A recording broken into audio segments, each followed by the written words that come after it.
Students, మీ అందరికీ Montreal protocol Telugu వీడియోకు స్వాగతం.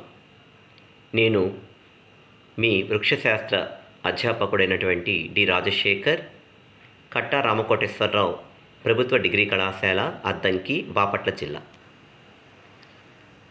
Students, మీ పోటీ పరీక్షలలో ప్రత్యేకించి పర్యావరణ ఆధారిత బిట్లు ఎక్కువగా అడుగుతున్నారు. ఈ నేపథ్యంలో మాంట్రియల్ ప్రోటోకాల్ గురించి మీకు కొంత అవగాహన ఉండి తీరాలి. ఈ నేపథ్యంలో కొందరు విద్యార్థులు నన్ను మాంట్రియల్ ప్రోటోకాల్ తెలుగులో కూడా చేయమని అడగడం జరిగింది. వారి అభ్యర్థనను మన్నించి నేను ఈ వీడియోని తయారు చేస్తున్నాను. పరిచయం. మాంట్రియల్ ప్రోటోకాల్ అనేది ఒక అంతర్జాతీయ పర్యావరణ ఒప్పందము. ఇది కెనడా దేశంలోని మాంట్రియల్ అనే ప్రాంతంలో చేయడం జరిగిన కారణంగా దీనికి మాంట్రియల్ ప్రోటోకాల్ అని పేరు వచ్చింది.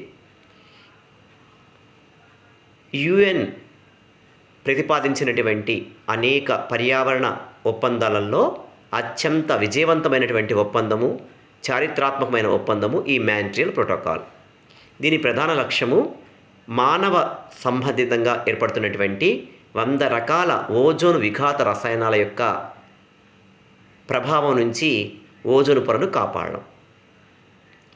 ఈ ఒప్పందము 1987వ సంవత్సరము సెప్టెంబర్ 16న చేయడం జరిగింది. అందుకని మనం ప్రతి ఏటా ఆ రోజున ప్రపంచ పర్యావరణ దినోత్సవాన్ని ప్రత్యేకించి ఓజోన్ పొర క్షీణతను గురించిన అవగాహనను మనం నిర్వహించుకుంటూ ఉన్నాం. 1989లో జనవరి 1 నుంచి ఈ యొక్క అంతర్జాతీయ ఒప్పందము అమల్లోకి వచ్చింది. దీనికి ముందుగానే 1970 సంవత్సరంలో అమెరికా శాస్త్రవేత్తలు, రసాయన శాస్త్రవేత్తలు వీరు ఫ్రాంక్ షేర్వుడ్ రోలాండ్ మరియు మారియా మొలీనాలు వాతావరణం పైన క్లోరోఫ్లోరోకార్బన్ల ప్రభావాన్ని తెలియపరిచారు. అదే సమయంలో పాల్ జే క్రడ్జన్ అనే శాస్త్రవేత్త వాతావరణం పైన నైట్రిక్ ఆమ్ల ప్రభావాన్ని గురించి అధ్యయనం చేశారు. మనం జూన్ 5న ప్రపంచ పర్యావరణ దినోత్సవం చేసుకుంటున్నాము. అలాగే అత్యంత ప్రాముఖ్యమైనటువంటి మరొక దినోత్సవము ప్రపంచ ఓజోన్ దినోత్సవం. ఇది మనము సెప్టెంబర్ 16న జరుపుకుంటున్నాం.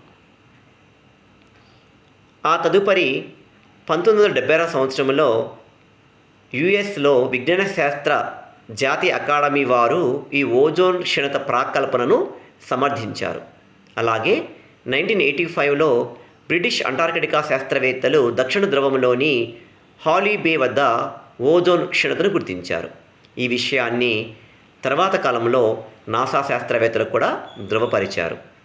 వియన్నా సదస్సులో తద్వారా అన్ని రకాల దేశాలు, ప్రపంచంలోని అన్ని దేశాలు కూడా అక్కడ ఒక సమావేశాన్ని నిర్వహించుకొని అందరం కూడా కలిసికట్టుగా ఈ ఓజోన్ పొర క్షీణత గురించి మనము ఆలోచించాలి, చర్యలు తీసుకోవాలి, ఈ యొక్క పర్యావరణ విఘాత నుంచి బయటపడాలనేటువంటి ఒప్పందానికి వచ్చారు.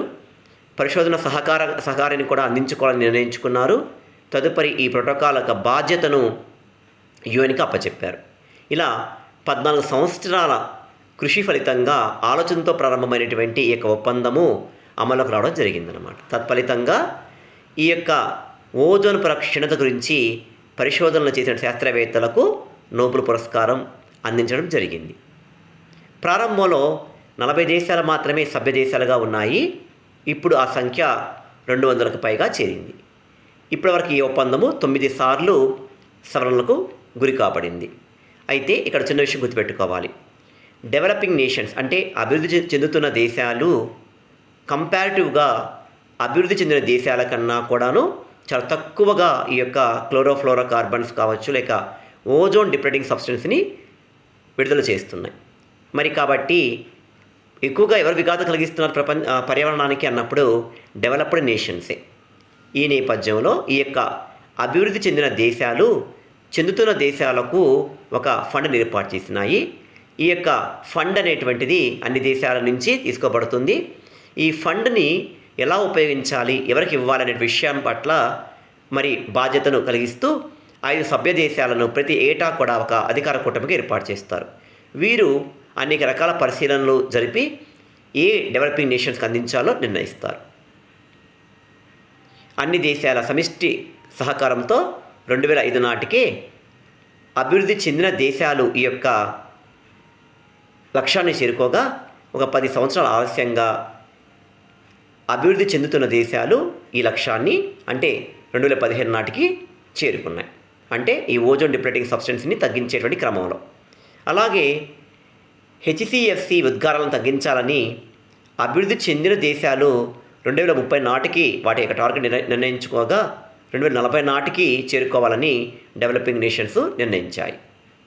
ఒకసారి మనం ఈ యొక్క మాంట్రియల్ ప్రోటోకాల్ యొక్క ముఖ్యాంశాల్ని తెలుసుకుందాం. ఇది ఒక అంతర్జాతీయ పర్యావరణ ఒప్పందము. 200 దేశాలు సభ్య దేశాలుగా ఉంటున్నాయి. ఓజోన్ డిప్లీటింగ్ సబ్స్టెన్స్ని నియంత్రించడమే వీడి యొక్క పరమ లక్ష్యము. ఇందులో భాగంగా డెవలపింగ్ నేషన్స్ ప్రత్యేకమైనటువంటి ఒక హద్దులు ఏర్పాటు చేసుకున్నాయి.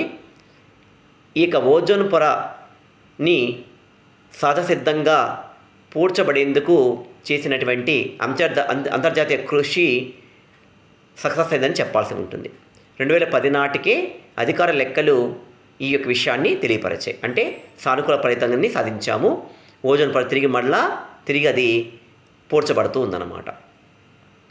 తద్వారా మానవపరమైనటువంటి, జంతుపరంగా ఉన్నటువంటి, అలాగే మొక్కల పరంగా ఉన్నటువంటి, పర్యావరణ పరంగా ఉన్నటువంటి అన్ని సమస్యలు కూడా సహజసిద్ధంగానవి సన్నగిల చేయబడ్డాయి.